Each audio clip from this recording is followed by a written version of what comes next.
Hey there, guys. This is Cole. Welcome back to another movie review. And today's film I'm going to be covering is the 1990 Stephen King movie adaptation, Misery, which I am covering for Halloween Horror Movie Reviews, Season 1, Episode 26. So, yeah.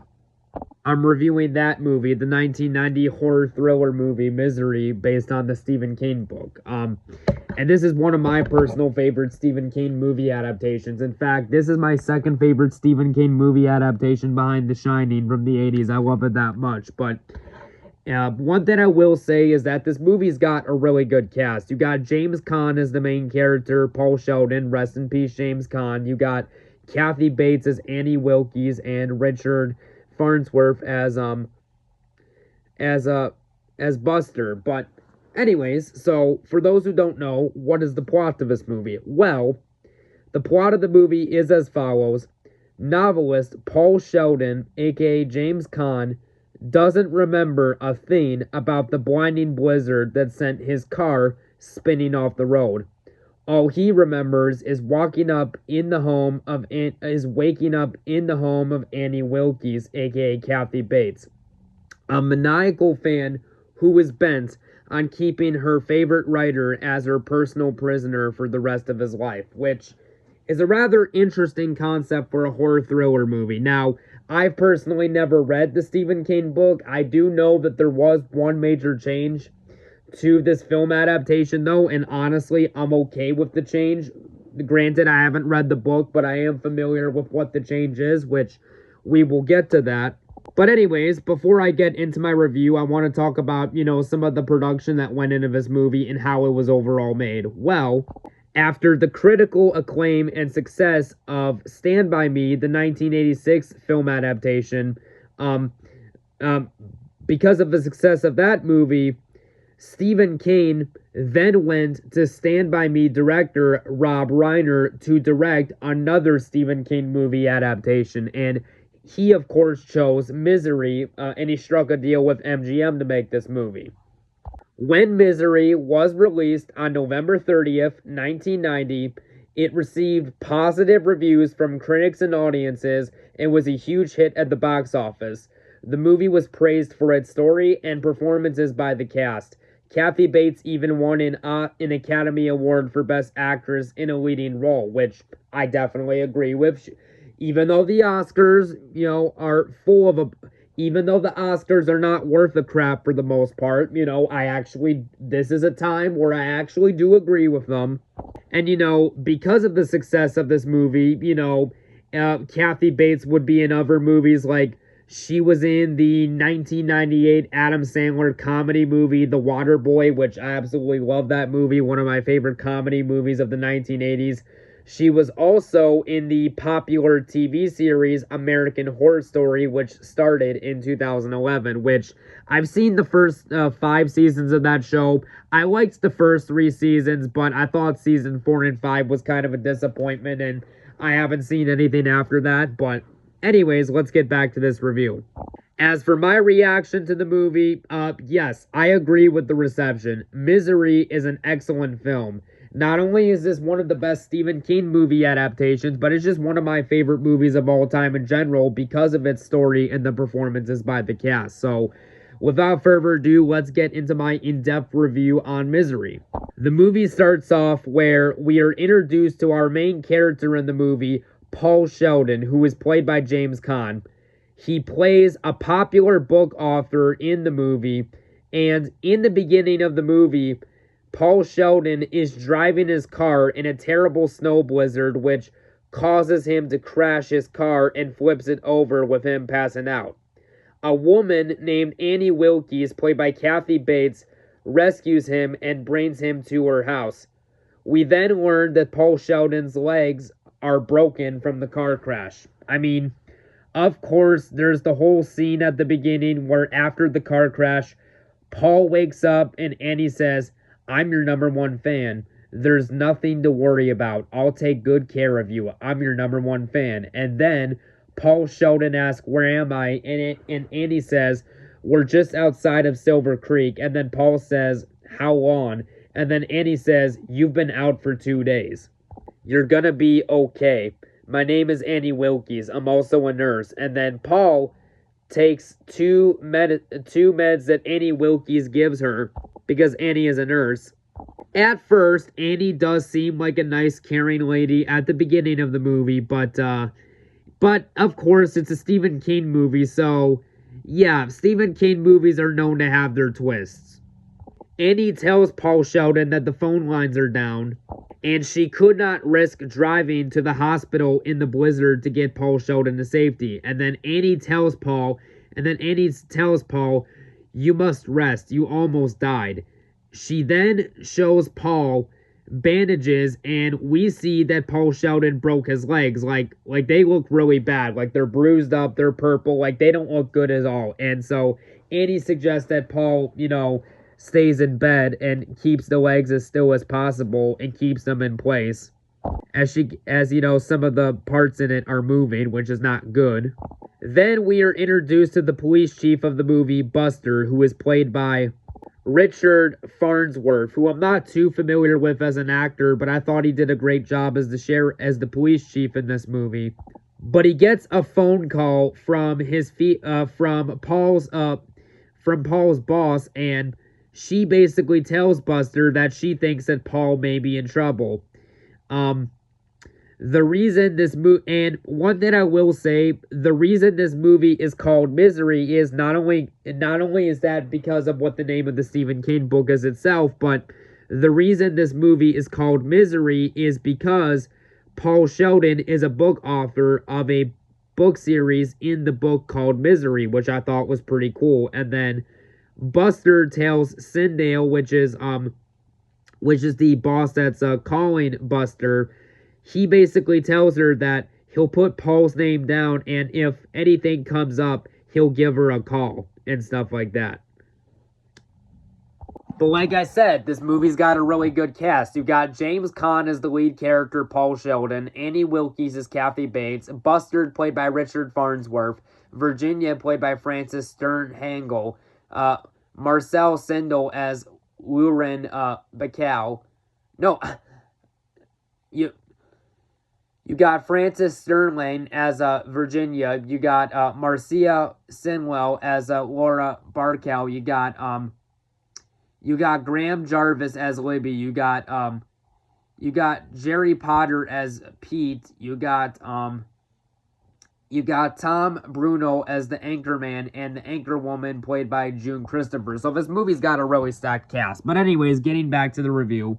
And then there's the whole scene where Annie is talking to Paul, and she says she was following him, and it was obvious he was heading to Silver Creek, and she says, "You're lucky to be alive. That means you can write more books." And she says it in a nice, calm voice.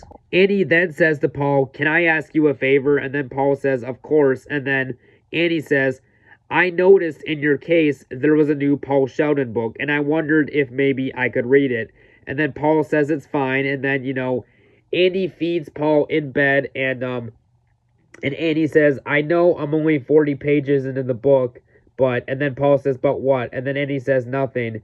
And then Annie says, "It's blatantly written, but then everything you write, it's brilliantly written, but then everything you write is brilliant. But the swearing, Paul, it has no notability." And then Paul says, "They're slum kids. I was a slum kid. Everyone talks like that."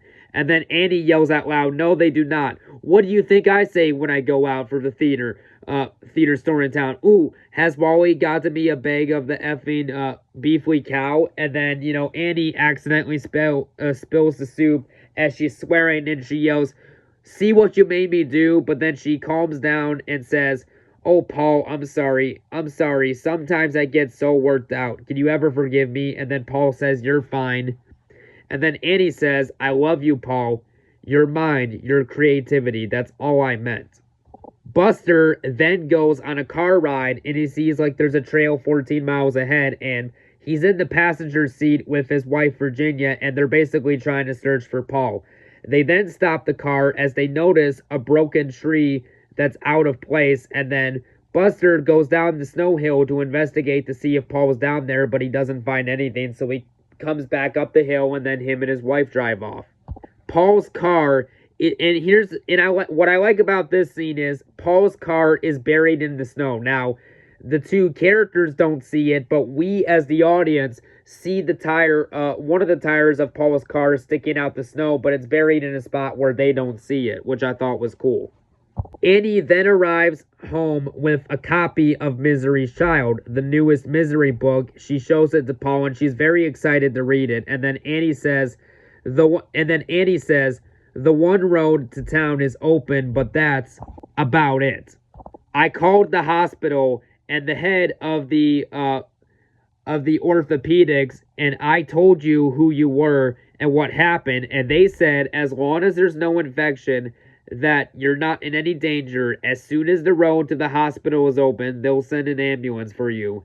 And then Paul asked Annie, out of question, the phones are working, and then Annie says, well, mine is still out, but the ones in towns are still working just fine. Because Paul's starting to get the suspicion that something might be off. And then Andy says, I called that agent of yours. I picked up. What a wonderful first page to read the name. Misery.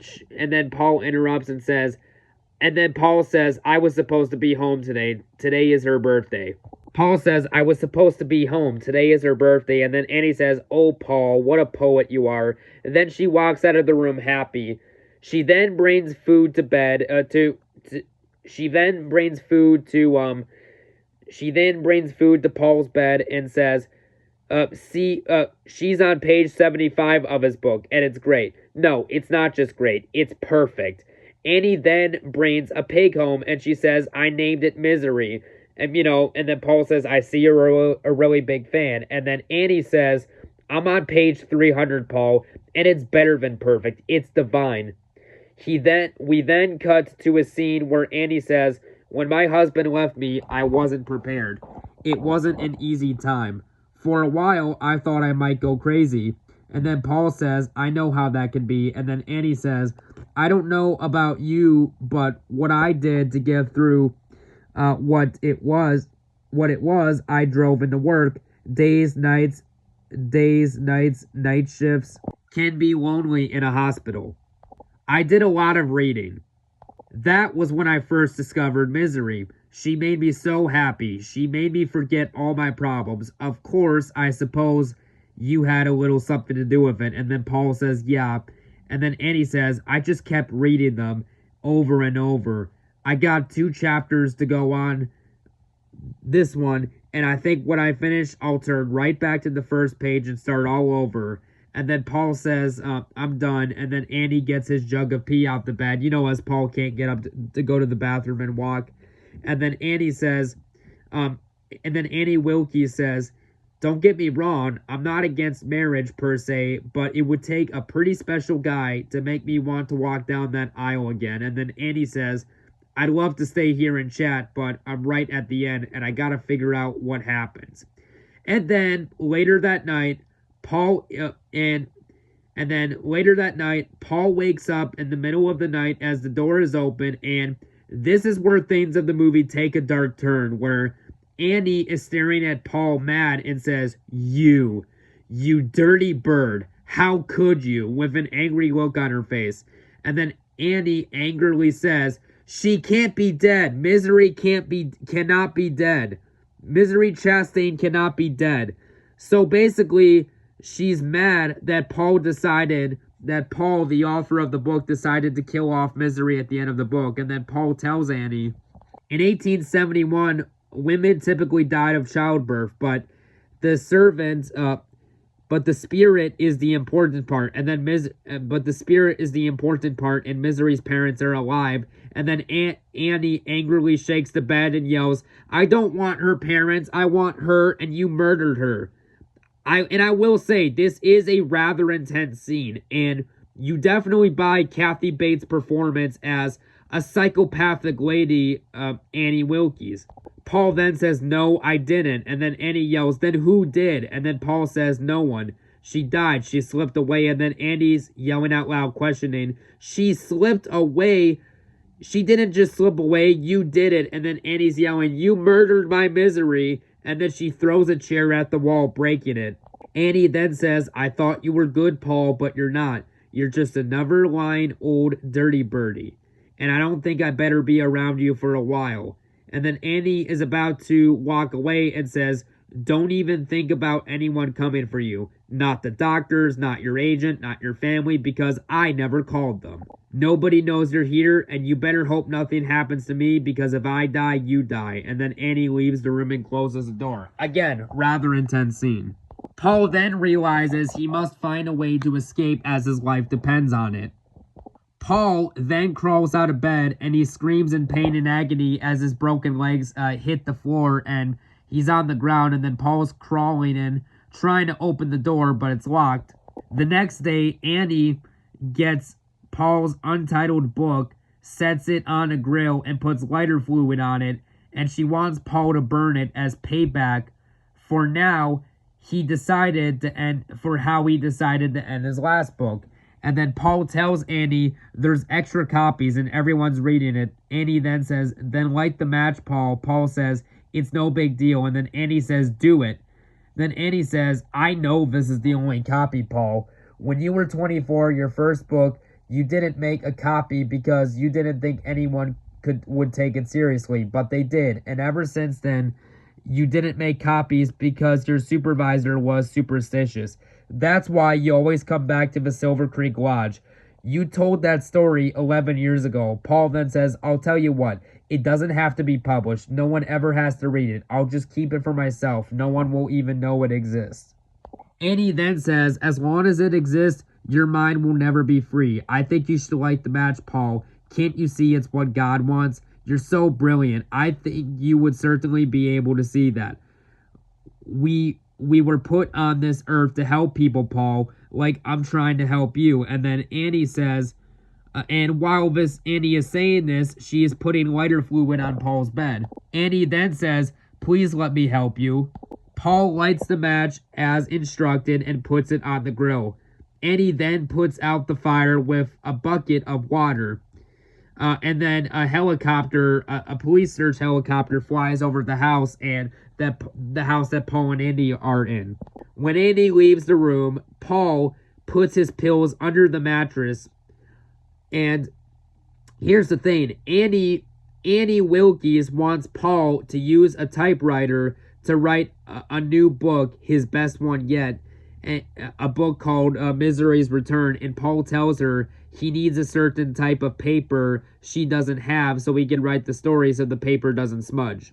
And of course, there's the whole scene when Andy leaves the house for a little bit and Paul basically finds a bobby pin on the floor. He decides to use as a key to unlock the door, and he tries to call the police in his wheelchair that he used to get out, but he finds out Andy cut the phones so Paul cannot call for help. But Paul goes to the kitchen and grabs a knife to hide under his mattress as a weapon, which is a smart idea. Paul manages to lock the door so Annie doesn't find out. However, despite all of this, because Annie is smart, she is able to figure out, and she says to Paul, I know you've been out of your bed and stuff like that. And then, of course, there is the most iconic scene of this movie where Paul is in bed. He's about to grab the knife he hid under the mattress, but he sees that Annie took it away from him, and Paul is tied up to the bed with a wooden board placed between his 2 feet, and then a very intense scene happens where Annie breaks both of his 2 ankles with a sledgehammer, and then Annie says, God, I love you. And again, that's a very intense scene. Later in the movie, Andy throws Paul in the basement because Paul sees that, a police car is about to arrive, and she basically puts him to sleep with a syringe. And not long after that, Buster, the police officer I mentioned, asks Andy if he's seen Paul, and Annie, with her kind permission, gives him permission to search his house. And after not finding anything, Buster walks out the door, but he hears noise downstairs as Paul wakes up and he's hitting some stuff. And then so because of this, Buster decides to go in the house, and Paul's yelling for him, and then Buster opens up the door and he asks, Paul, is that you? And then there's the whole scene where Annie Wilkes shoots Buster with a shotgun, and Buster's a goner, and Andy says, "It's a sin. I've known for some time why I was chosen to save you. You and I were meant to be together forever, but now our time in this world must end. But don't worry, Paul, I've prepared for what must be done. I put 2 bullets in the gun, one for me and one for you. Oh, darling, it'll be so beautiful." Andy then walks downstairs and says, "I love you," but then Paul says to her, "I love you too. You were right. We are meant to be together. And now we must die. But it must be so that Misery can live. We have the power to give Misery eternal life. We must finish the book." So then Annie agrees to let him go upstairs. But Paul was smart. He hid lighter fluid in his pants when she wasn't looking. Paul was typing the book, Misery's Return, and Paul tells Annie that he needs champagne and a cigarette and a lighter, and Annie, she gets what he asked for and then comes back, and then Paul's like, "Wait a minute, I need 2 champagnes," so that distracts her. So while Annie is out of the room, Paul decides to put the papers on the ground and uses lighter fluid on them, and when Annie comes back, Paul says, "Remember how nobody knew who Misery's real father was or if they'd ever reunite? It's all right here." And then Paul uses a match to set the pages on fire, and Annie yells, "Paul, you can't." And then Paul says, "Why not? I learned it from you." And then he throws it on the ground, and Annie's yelling, "No, not my Misery." And then we have the whole epic finale of the movie where Annie's like, "Not my Misery," trying to put the burning pages that are on fire out, and Paul takes the typewriter and he bashes Annie over the head with it once, knocking her to the ground, but Annie tries to put the fire off of her. And then Paul is trying to use his wheelchair to escape Annie and stuff like that. And Annie then runs and charges, pushing Paul's wheelchair against the wall. And she says, I'm gonna end you, you lying cocksucker." And then Paul gets his head accidentally pressed against the glass and smashed a little bit. Then Paul pushes on Annie's eyes, making a little blood come out, and then he punches her, knocking her to the ground. Paul tries to get away in the wheelchair, but Annie shoots him with a revolver. Annie gets up, but Paul jumps out of his wheelchair, tackling Annie, wrestling her over the gun. Then Paul shares then Paul shoves the burning papers in Annie's mouth and says, "You want it? You want it? Eat it. Eat it until you choke, you sick, twisted F." And then Paul trips Annie, making her head hit the typewriter.